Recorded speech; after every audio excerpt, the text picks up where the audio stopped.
Hello बच्चों, कैसे हो आप लोग। लेक्चर नंबर 7 में पहुंच गए हैं और लेक्चर नंबर 7 में हम लोग बात कर रहे हैं कॉलिगेटिव प्रॉपर्टीज की।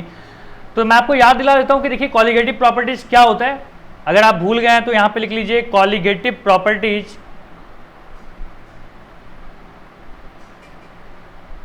अब बताइए कॉलिगेटिव प्रॉपर्टीज क्या होता है। तो हम बोलेंगे कि वैसी प्रॉपर्टीज, चलिए लिख के बताता हूं कि the properties of a solution which only depends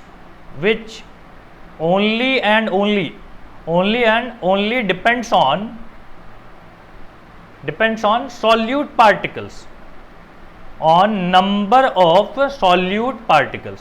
यही पढ़ा है आपने, solute particles, and do not depends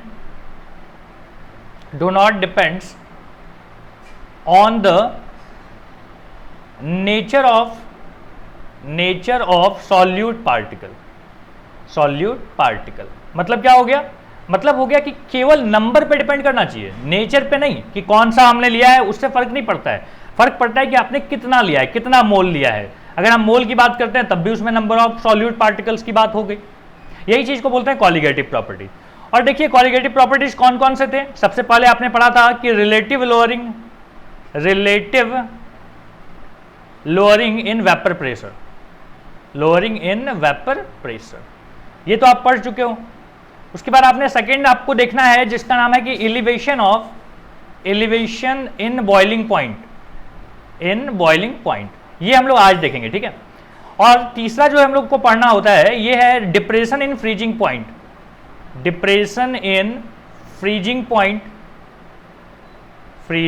point. और चौथा जो है हम लोग को डी पार्ट, ये हम लोग को पढ़ना होता है कि ऑस्मोटिक प्रेशर। तो ये जो दोनों चीजें हैं लास्ट के सी और डी, ये तो हम लोग अगले क्लास में देखेंगे। फिलहाल हमारा आज का जो क्लास होगा ना वो इसी पे बेस्ड होगा कि एलिवेशन इन बॉइलिंग पॉइंट क्या होता है। चलिए तो स्टार्ट करते हैं, अपना हेडिंग लगा लेते हैं कि elevation in boiling point.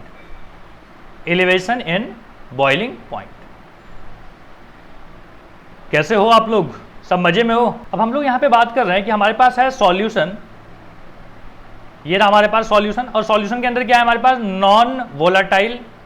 Non volatile solute. अब समझो कि नॉन वोलाटाइल अगर सॉल्यूट हम मिला दें तो वेपर प्रेशर में क्या होता है, डिक्रीज हो जाती है। क्या हो गया, वेपर प्रेशर डिक्रीज हो गया। और अगर वेपर प्रेशर डिक्रीज होगा ना तो बॉइलिंग पॉइंट हो जाती है इंक्रीज। कैसे, अब इस बात को समझते हैं, एक ग्राफ से समझिए। मान लीजिए मैंने ये ग्राफ बना लिया, ग्राफ सीधा बनेगा। चलो इसको सीधा बनाना चाहिए, एक काम करते हैं यहां से टूल्स यूज कर लेते हैं। ये रहा, ओके, ये अपना ग्राफ है। ग्राफ पे अपन बना रहे हैं यहाँ पे कि वेपर प्रेशर का, ठीक है। तो वेपर प्रेशर अपना अगर बनाया जाए तो ये रहेगा वेपर प्रेशर का ग्राफ। देखो हम लोग पहले यहाँ पे बात करते हैं प्योर सॉल्वेंट की। तो प्योर सॉल्वेंट का जो वेपर प्रेशर होगा वो इस तरीके से हम लोग लेते हैं, इस तरीके से। और जो सॉल्यूशन का जो वेपर प्रेशर होगा ना वो ऐसे जाएगा, इसके नीचे जाएगा, बिल्कुल इसके जैसा, ठीक है। तो ये हो गया क्या, ये हो गया सॉल्यूशन का। और ये किसका हो गया, ये हो गया प्योर सॉल्वेंट का, ठीक है। तो प्योर सॉल्वेंट का कैसा चल रहा है, ऊपर चल रहा है। और यहाँ पे हमने क्या ले लिया है, वेपर प्रेशर। एंड यहाँ पे हम लिए हैं टेम्परेचर हम लोग केल्विन में लिया है। अब आप सोचो कि मान लीजिए हम बात कर रहे हैं कि इस पॉइंट की, ठीक है। मतलब यहाँ पे अगर आपको वेपर प्रेशर, प्योर सॉल्वेंट का वेपर प्रेशर हमको अगर मिला था मान लीजिए इस टेम्परेचर पे, कौन सा टेम्परेचर पे, तो यहाँ पे मान लीजिए ये टेम्परेचर था टी नॉट पे हमको मिला था। तो इतना ही वेपर प्रेशर अगर आपको सॉल्यूशन का चाहिए ना तो आपको टेम्परेचर को बढ़ाना पड़ेगा। देख रहे हो, अब आपको यहाँ पे मिलेगा, यहाँ पे अगर आप जाएंगे तब जाके आपको मिलेगा उतना प्रेशर। एग्जाम्पल के लिए अपन बात करें कि मान लीजिए हमको 10 यूनिट हमको प्रेशर चाहिए था प्योर सॉल्वेंट का, और ये 10 यूनिट है, ठीक है। तो 10 यूनिट अगर हमको चाहिए था तो हमको टेम्परेचर पहले चाहिए था टी नॉट, ओके। अगर हमको चाहिए 10 यूनिट ही प्रेशर चाहिए किसका, सॉल्यूशन का इस बार चाहिए, हम उसमें मिला दिए, सॉल्यूट मिला दिए। तो मिला दिए तो क्या हो गया कि हमको और ज्यादा टेम्परेचर की जरूरत पड़ी, मतलब बॉइलिंग पॉइंट बढ़ गया। यही चीज हम लोग यहाँ पे बात कर रहे हैं कि एलिवेशन इन बॉइलिंग पॉइंट, कि बॉइलिंग पॉइंट क्या करने से बढ़ जाता है। तो आप अगर नॉन वोलाटाइल सॉल्यूट मिला दो तो बॉइलिंग पॉइंट क्या हो जाएगी, बढ़ जाएगी। तो यही चीज हम लोग यहाँ पे लिख रहे हैं, तो यहाँ पे लिख देते हैं। अच्छा बॉइलिंग पॉइंट होता क्या है बताइए तो एक बार, कि बॉइलिंग पॉइंट किसकी बात कर रहे हैं। तो हम बोलेंगे कि the the temperature at which आगे the vapour pressure of liquid is equal to atmospheric pressure, ठीक है, एटमॉस्फेरिक प्रेशर कितना होता है, हम बोलेंगे 1 atm। तो हम ऐसे भी बोल सकते हैं कि एक ऐसा टेम्परेचर किसका, लिक्विड का, जिस समय कि लिक्विड का वेपर प्रेशर कितना हो जाए, 1 atm हो जाए, उस टेम्परेचर को अपन क्या बोलते हैं, बॉइलिंग पॉइंट बोलते हैं। तो यही चीज हमने लिखा है कि the temperature at which the vapour pressure of a liquid is equal to the atmospheric pressure that is 1 atm is called boiling point. अच्छा, तो आप बोल रहे हो कि बॉइलिंग पॉइंट में एलिवेशन हो गया है, बढ़ गया है बॉइलिंग पॉइंट, तो हम बोलेंगे चेंज इन बॉइलिंग पॉइंट कितना होता है, कितना हो गया, पहले कितना था बॉइलिंग पॉइंट, हम बोलेंगे पहले था, या नया कितना हो गया, हम बोलेंगे नया हो गया TB, और पहले कितना था, हम बोलेंगे T0 ऑफ B। समझ में आ रहा है, TB मतलब हो गया कि बॉइलिंग पॉइंट, बॉइलिंग टेम्परेचर। और यहाँ पे क्या हमने लिया है, हम लिया है प्योर वाले का, तो प्योर वाला कम था, अभी ज़्यादा है, तो हम बोलेंगे ये हो गया हमारा चेंज। ठीक है, कहीं पे लिख दूँ इस बात को कि TB क्या है, तो TB है बॉइलिंग पॉइंट ऑफ सॉल्यूशन, और T0B क्या है, तो हम बोलेंगे this is boiling point of pure solvent का बॉइलिंग पॉइंट कितना था, तो हम बोलेंगे T0B था। तो चेंज कितना हो गया, हम बोलेंगे इतना हो गया। अब आप देखो कि ये जो चेंज इन बॉइलिंग पॉइंट है ये डिपेंड करता है मोलरिटी पे, तो हमने यहाँ पे लिख दिया m मतलब हो गया क्या, molarity.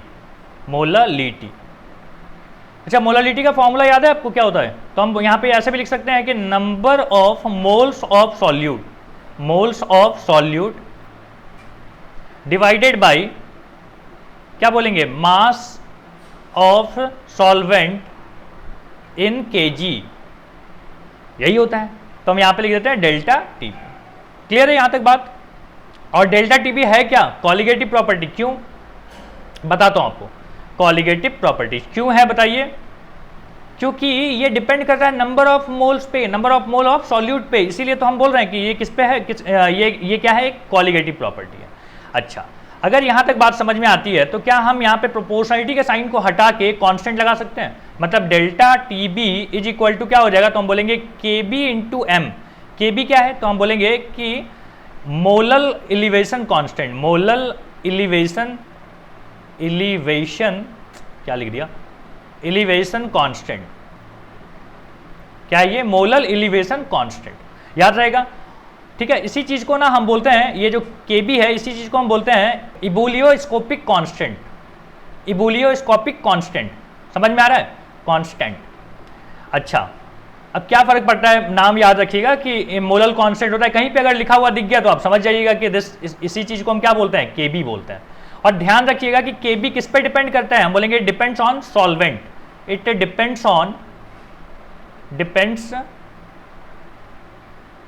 Depends on solvent. Solvent कैसा है इस चीज पे डिपेंड करेगा। ओके, और इसका यूनिट क्या हो जाएगा, तो हम बोलेंगे इसका यूनिट हो जाएगा केल्विन केजी पर मोल। क्या रहेगा, केल्विन केजी पर मोल। किसका यूनिट की बात चल रही है, केबी के यूनिट की बात चल रही है। अब अगर आपको बोले कि इस चीज को डिफाइन करके बताइए, तो हमने यहाँ पे लिख दिया कि डिफाइन केबी। केबी को डिफाइन करने के लिए बोला जाए तो क्या बोलोगे, केबी मतलब समझ में आ रहा है ना, इबुलियोस्कोपिक कांस्टेंट। अच्छा, तो इसको डिफाइन कैसे करेंगे, तो हम बोलेंगे कि देखो इसका फॉर्मूला देखो ध्यान से। हम बोलेंगे क्या हम ऐसे बोल सकते हैं कि दिस ऐसे, मतलब अगर मोलरिटी 1 हो जाए तो जो चेंज इन बॉइलिंग पॉइंट आया है दैट इज कॉल्ड इबुलियोस्कोपिक कांस्टेंट या फिर मोलल एलिवेशन कांस्टेंट। तो हम इसको कैसे लिख सकते हैं कि molal elevation constant is equal to change in boiling point of a solution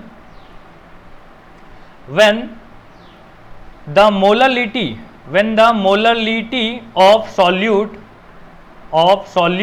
is 1।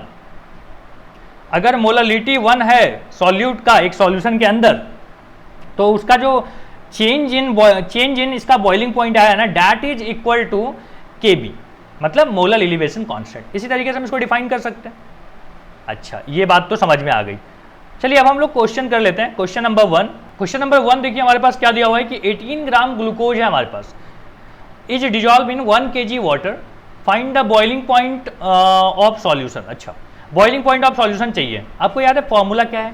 तो हम बोलेंगे delta T B is equal to क्या होता है? इज इक्वल टू होता है K B dot M, molality. K B की वैल्यू हमको दी हुई है वाटर की, कितनी दी हुई है? 0.52। अच्छा, मोलालिटी मतलब क्या होता है कि मास, नंबर ऑफ क्या, मोल। नंबर ऑफ मोल किसका? तो ग्लूकोज का। ग्लूकोज का मास कितना है? 18 है, और 18 है तो इसका मोलर मास कितना है? मोलर मास कैलकुलेट कर लीजिए, C6H12O6। C6 का कितना हो गया? 12 इंटू 6 प्लस 12 प्लस यहाँ पे कितना आ गया? 16 इंटू 6। सो अगर आप ये कैलकुलेट करो तो दिस इज 72, दिस इज 12, 6 6 जा 36 और 96। सो यहाँ से कितना आ जाएगा? यहाँ से आ जाएगा 4, मतलब ये हो गया 100, 180। तो 180 आप यहाँ पे डिवाइड कर दीजिए। ओके, तो ये कितना हो जाएगा? ये हो जाएगा हमारे पास, अच्छा डिवाइडेड बाई मास भी चाहिए ना, मास ऑफ सॉल्यूशन कितना, मास ऑफ सॉल्वेंट। सॉल्वेंट कितना है हमारे पास? 1 kg, तो 1 यहाँ पे लिख दो। तो मतलब यहाँ पे आ गया 10, सो ये आ गया 0.052। किसकी वैल्यू है? डेल्टा टीबी की। अब आप मुझे बता सकते हो डेल्टा टीबी का मतलब क्या है? तो हम बोलेंगे डेल्टा टीबी का मतलब है कि नया जो बॉइलिंग पॉइंट आया है, मतलब TB minus T not B is equal to कितना? 0.052। आपको पता है प्योर वाले का हमको दिया हुआ है कि boiling point of pure water कितना है? 373। तो इसको उधर भेज दो तो ये क्या आ जाएगा कि 373 प्लस 0.052, कहने का मतलब है 375.052 क्या आ जाएगा? केल्विन। इतने केल्विन में अब जो है वो क्या होगा? बॉइल करेगा। यही आपसे पूछा हुआ था कि उसका बॉइलिंग पॉइंट कितना हो जाएगा। क्लियर है ये चीज? चलो नेक्स्ट क्वेश्चन करें। अब देखिए क्वेश्चन नंबर 2 हमारे पास क्या है, बोलता है कि 60 ग्राम ऑफ यूरिया और क्या दिया हुआ है? 9 ग्राम ऑफ ग्लूकोज। दोनों आपको कैसा लग रहा है? दोनों है नॉन वोलाटाइल सॉल्यूट। तो आप बताइए कि यूरिया का फॉर्मूला याद है आपको? यूरिया का फॉर्मूला था NH2CO NH2, और इसका मास भी आपको याद होगा। कितना है मास? कितना है मास? 60 ग्राम। गुड, ये हो गया इसका मोलर मास 60 ग्राम। चलो ठीक है, और क्या चीज़ दिया हुआ है अपने पास? और है ग्लूकोज। तो ग्लूकोज भी कितना ग्राम दिया हुआ है? ग्लूकोज अपने पास दिया हुआ है 9 ग्राम, है ना, 9 ग्राम। और इसका मास कितना है ग्लूकोज का? 180 ग्राम। याद हो गया होगा आपको अभी तक तो। अब आप बताइए कि अपने पास मोलालिटी कितनी हो जाएगी? तो सबसे पहले तो एक काम कर लो कि नंबर ऑफ मोल्स निकाल लीजिए। किस चीज़ का मोल निकाल रहे हैं? Number of moles of non volatile solute. Non volatile का कितना आ जाएगा नंबर ऑफ मोल? तो हम बोलेंगे गिवन मास से डिवाइड कर दो उसके। गिवन मास कितना था यूरिया का? 60, तो 60 को 60 से डिवाइड कर दीजिए। ग्लूकोज कितना है? 9, और साथ में क्या रहेगा? 80 से इसको डिवाइड कर देना है। सही है, तो ये कितना आ जाएगा? ये आ जाएगा 1, और यहाँ पे आ जाएगा 1 प्लस 9/80, मतलब 89/80। यही आ रहा है ना, 89/80। अच्छा यहाँ पे 180 है ना, इसको सही कर लो। 180 है तो ये कितना हो जाएगा? 1/20। अच्छा 1/20 लिख दीजिए यहाँ पे। 1/20 का मतलब कितना हो गया? चलो यहाँ पे सही कर लेते हैं। 1 प्लस 0.05, अभी सही है, तो ये कितना आ जाएगा? 1.05।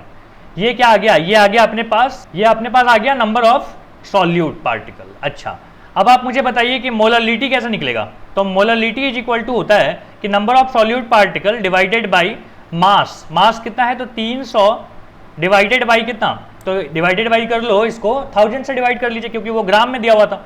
तो यहाँ पे अगर आप देखोगे तो ये आएगा 0.03, मतलब 1.05 डिवाइडेड बाई 0.3। अगर आप इसको सॉल्व करो तो ये डेसिमल इस तरीके से खत्म, यहाँ पे आ जाएगा 6 से कर लेते हैं ना, 6 5 और 1 6, नहीं एक काम करो 3 से कर लो, 3 से 10 आ जाएगा, 3 से कर लेते हैं, 3 3 या 9 और 3 5 या 15, मतलब 3.5 आ रहा है। मोलालिटी कितनी आ गई? 3.5। तो अब आप तो क्या कर सकते हो? बॉइलिंग पॉइंट निकाल सकते हो। कैसे? तो हम बोलेंगे delta T B is equal to क्या होता है? Molality into K B into molality.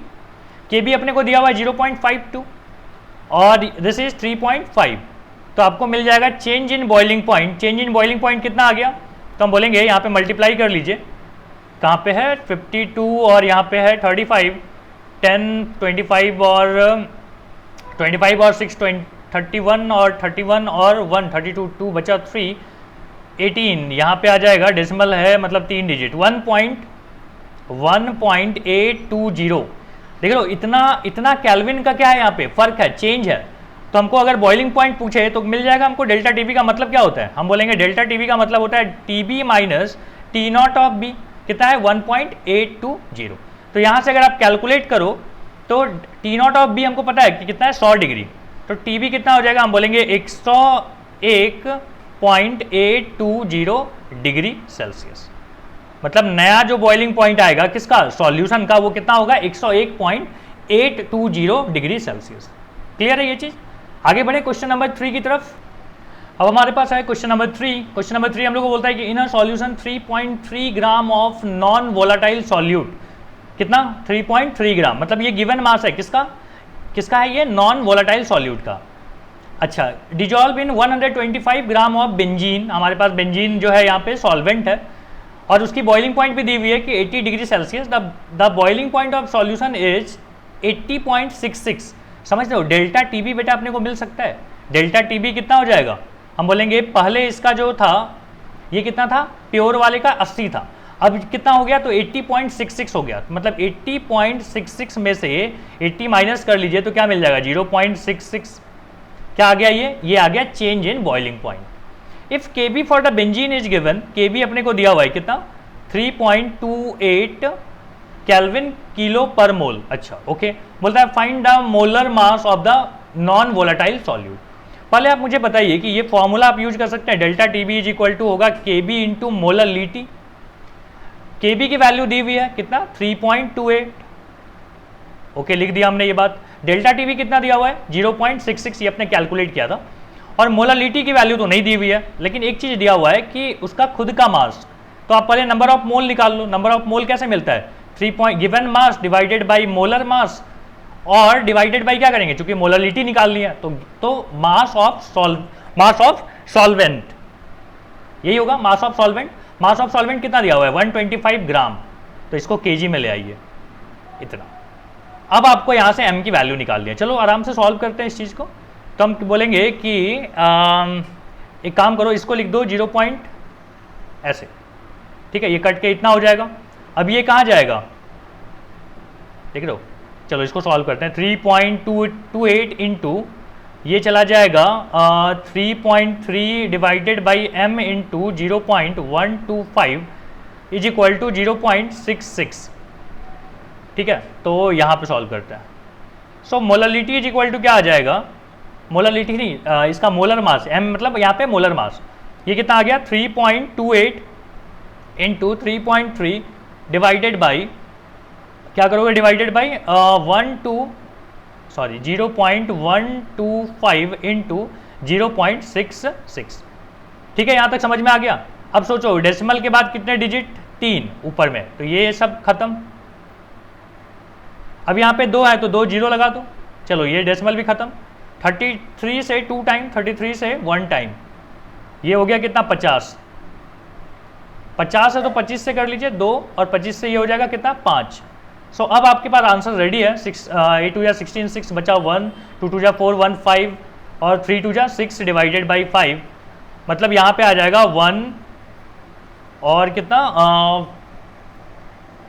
हाँ 5 1, फिर बचा यहाँ पे कितना 1 5 3 15 1.2। देख रहे हो यहाँ पे मोलर मास कितना आ जा रहा है अपने पास 131.2। अब देख लीजिए किसके क्लोज हैं, तो हम लोग इसके क्लोज हैं, बी वाले के, मतलब 130 के क्लोज है। सो अपना आंसर कौन सा हो जाएगा, बी। समझ में आई यहाँ तक बात, कैसे कैसे कैलकुलेशन चल रहा है। खुद से भी करके देखो तो आपको ज़्यादा बेहतर फील आएगी कि अच्छा ये चीज़ आप खुद कर पा रहे हो। अब एक छोटा सा टॉपिक रह गया कि मान लीजिए अगर आपको डेल्टा टीबी नहीं दिया हुआ है, डेल्टा केबी जो है वो नहीं दिया हुआ है, तो हम लिख देते हैं कि if KB is not given, अगर आपको ये चीज़ नहीं दिया हुआ है तो क्या कर सकते हैं, एक छोटा सा फॉर्मूला है, इस चीज़ को आप कैलकुलेट कर सकते हो इससे। तो के बी इज इक्वल टू होता है R T B not into M divided by 100 और delta H vapour.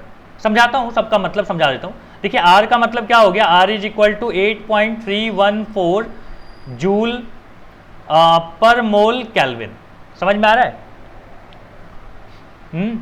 Ideal gas constant R, या फिर आप इसको क्या लिख सकते हो 2 कैलोरी पर मोल केल्विन। अच्छा टी नॉट बी जो है ये तो आपको पता है कि boiling point of pure solvent, pure solvent. उसके बाद है एम, एम क्या है तो बोलेंगे मोलर मास, एम क्या है तो molar mass of solvent, solvent का जो मोलर मास है वो एम हमने यहाँ पे लिखा हुआ है। डेल्टा एच वेपराइजेशन क्या है तो ये देखिए इसको बोलते हैं enthalpy of vaporization, enthalpy of vaporization, ये सब दी हुई होगी, ठीक है, बस आपको यहाँ पे कैलकुलेट करना है। ध्यान रखिएगा डेल्टा एच ऑफ वेपराइजेशन जो होता है ना, this is equal to L into M. हाँ, तो हम लोग क्या बात कर रहे थे कि delta H of vaporization is equal to होता है L V into M. L V क्या है तो लेटेंट हीट ऑफ वेपराइजेशन, और एम क्या है, एम हमने यहाँ पे लिख रखा है कि this is molar mass of solvent. Clear है यहाँ तक? अब आप ना इस पे एक क्वेश्चन कर सकते हो, तो क्वेश्चन ये ले लिया हमने कि calculate KB for water, water के लिए आपको केबी कैलकुलेट करनी है, और दिया हुआ है हमारे पास कि latent heat of vaporization is 540 calorie per gram, ठीक है, CAL है ये, कैलोरी पर ग्राम। चलिए तो कैलकुलेट करते हैं, और हमारे पास दिया हुआ होगा कि डेल्टा TB ये हमको पता है कि 373 केल्विन हमारे होता है, मास ऑफ वाटर कितना है 18, फिर LV हमको तो दिया ही हुआ है, ये भी लिख देते हैं कि 540 कैलोरी पर ग्राम।